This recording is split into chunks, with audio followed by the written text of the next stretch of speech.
Ringrazio la dirigente dell'Istituto De Nicola, la dottoressa Giuffrida, perché nella qualità di assessore alla legalità del comune di San Giovanni da Punta, nel contempo ne puntualizzo che anche il nostro sindaco Nino Bellia porta i suoi saluti. Abbiamo già fatto degli interventi importanti con la dottoressa Giuffrida che riguardano il tema della legalità. La legalità che oggi diciamo è un argomento che tante volte è decantato e tante volte mal capito e sicuramente può essere anche approfondito in altre sedi.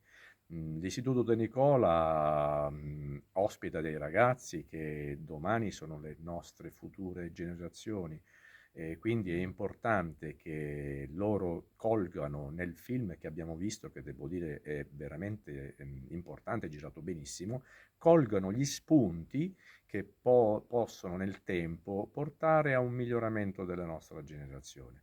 Io sono un amante della Sicilia, amo il popolo siciliano, sono diciamo un siciliano importato e ritengo che noi abbiamo delle grandi potenzialità. La scuola ha un compito fondamentale, quello di integrare la famiglia e anche, se mi permetti, le istituzioni religiose che oggi sono importanti come la famiglia, affinché noi possiamo essere, oltre che esempio, possiamo essere un ottimo strumento per migliorare la nostra società.